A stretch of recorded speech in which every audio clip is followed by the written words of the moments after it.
Okay, so we did a terrible fix yesterday. This morning is the confirmation of said fix. Ooh, it looks like it's holding air. It is holding air. All right. Let's get some white bar tape dirty.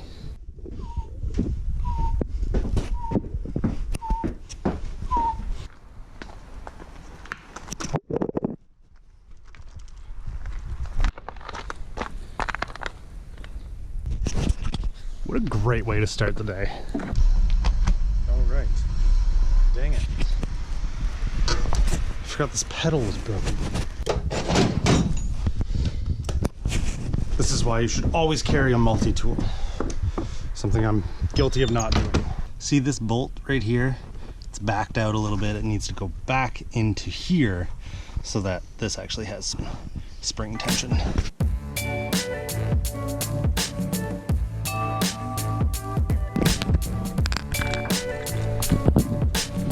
Better.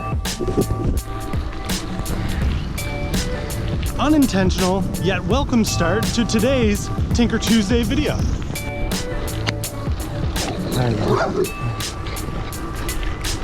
I am honestly not entirely sure what today's Tinker Tuesday content is going to be, because I've actually got a few different packages slated to show up either today or tomorrow. If they both show up tomorrow, they'll be too late.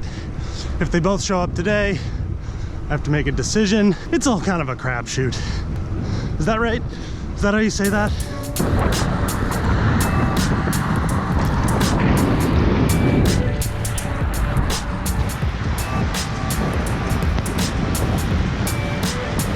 This morning I stopped at some of my favorite dirt jumps for riding BMX. And then on the way back home, because someone commented, how soon till we see you riding them on this thing? I was like, I'll do it now for this video. But there's a kid there, and right when I got there, he said, hey, I need to tell you something. My bike has no gravity, and my dad's bike has no gravity. So when we leave the jump, we don't come back down. And I couldn't compete with that. So I left. And now I'm just kind of hoping there's deliveries at the house. Ugh.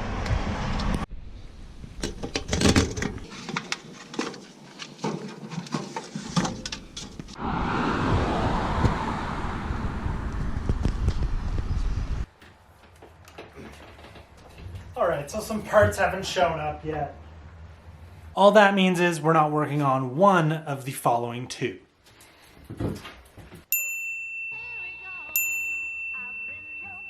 Disappointing, I know, but hard to do anything without anything to bolt on. I will at least answer this.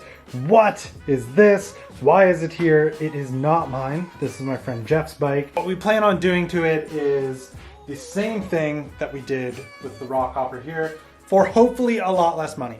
All I did was order a chainring and a set of handlebars. Everything else that's gonna go on it is stuff that I just kind of like have in the shed here that I don't ever plan on using again. Not my choice to convert it from flat bar. It's been flat bar and ridden like this for a very, very long time, but Jeff wants to go to a drop bar bike with it. And who am I, of all people, to try and talk someone out of that? I mean, look at this. This thing could be super cool. Which one will be cooler? Probably mine. It's the green tires. The green tires are what make it. But that is not to say all is lost in this Tinker Tuesday installment.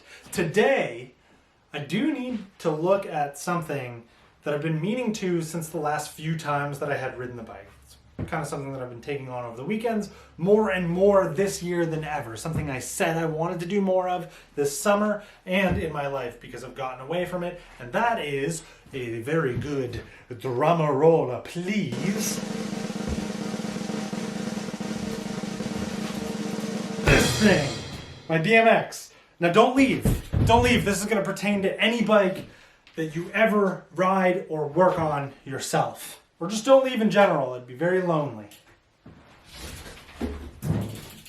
Okay, so this is kind of a request that I get every so often whenever I'm doing something that has to do with either A, a stem, or a fork in a video. And I don't touch on it very often because it's hard to explain and I'd hate to send someone down maybe a bad rabbit hole of attempting it themselves. Not that it's complicated, but it's not exactly objective easy. And that is everything to do with your headset preload and how tight you should be putting this top cap on before you tighten the pinch bolts on your steer tube. And why I bring this up, why I need to work on this right now, is because sometimes you'll feel on your bike, whether it's a BMX, a mountain bike, or even a road bike, as you're going over things on the road, something feels just like maybe a little bit dead or bad. Like there might be a bit of clunking, there might be a little bit of just, I don't know how to fully explain it, but when you know that something up here is loose, you can just feel it through the entire bike as you're riding. If you've never experienced a slightly loose or maybe a majorly loose headset, you might not know exactly what I mean, but a good test to know for sure is that if you can take the bike like this, move it back and forth, and there's any sort of feeling of play back and forth happening at the head tube in the fork, then maybe it's time to just undo a couple bolts, maybe cinch down this top cap a little bit, or hell, maybe it's time to undo a little bit of the torque on the top cap, just to get that headset and steer bearing situation working the way it's supposed to. And the reason that I'm looking at this right now is that every skate park that I've kind of ridden in the past few weeks, I've had this kind of like dead thud, gross feeling going on every time I've landed. So here's where I'm going to make sure that everything is working half decent. Now, depending on what you have for a bike, the Allen key size is going to vary. In my opinion, your best bet is to own a multi-tool Allen key set like this. That way, you're never stranded for Allen key sizes. Now keep in mind, if you're going to mess with your headset at all, you do need to understand that the cinch bolts here are for holding the stem in place everywhere that you have it set. All these do is clamp down on the steer tube to hold the stem exactly where you want it to be. They need to be loosened so that you can make any adjustments that you want on the top cap here to adjust preload. Make your adjustments on your top cap bolt to tighten the headset or loosen it to get it to your desired looseness or ability to turn, and then tighten these back up after you've straightened the handlebars to be in line with your tire. This is where kind of the subjective part of everything comes into play, because you don't want to wreck the bearings, but you also don't want it too loose that it's clunking around. A couple ways I like to test this is by lifting the frame, and if it can freely move, then you're probably pretty close. This is maybe a little bit tight. The fact that there's so much preload on it that it doesn't want to move freely on its own, and that it's stuck here like this, tells me that I'm a little bit too tight.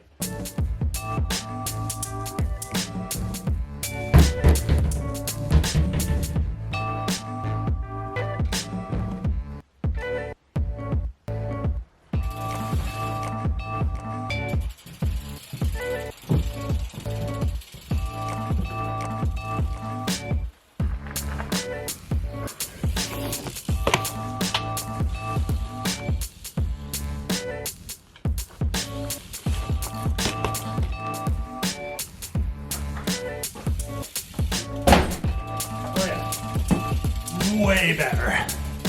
Headsets can be understandably frustrating. They do have this intermittent tendency to sort of work themselves into where they want to be, which will give you kind of the false sense that maybe you didn't tighten it enough initially. Try your very best not to fall prey to this trick that headsets like to pull.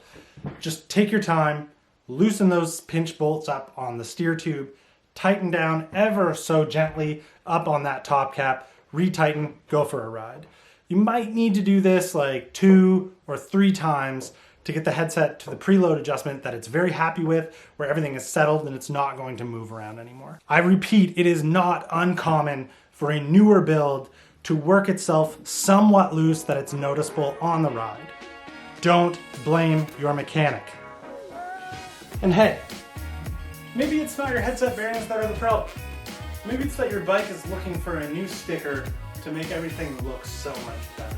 I don't want to sit here and seem like a snake oil salesman, but I'm pretty sure these Spindat vinyl decals will pretty much adjust any headset for you. After all, I worked on this one. Okay, based on the parts that are on the way, I suspect that this will be more of a Tinker week, less so a Tinker Tuesday upload week. So expect big things with the Rocky Mountain drop bar conversion. Expect the absolute finalizing of the Grouch Purple Rock Hopper that we've been working on the last month or so. I actually do plan on doing something with the track lacrosse bike. Shameless end of video plugs for all of the stuffs now. If any of that stuff interests you, be sure to subscribe to this channel.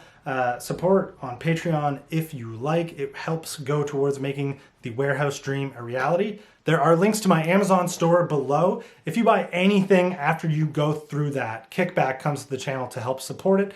And then if you want to very directly support the channel, stickers and shirts are for sale, with hats and a new order of shirts coming in very, very soon at the spindat.com store link below. All of it goes towards making all of this a reality. It makes all of the next steps a very much more achievable goal, and I appreciate every bit of help that you put forth.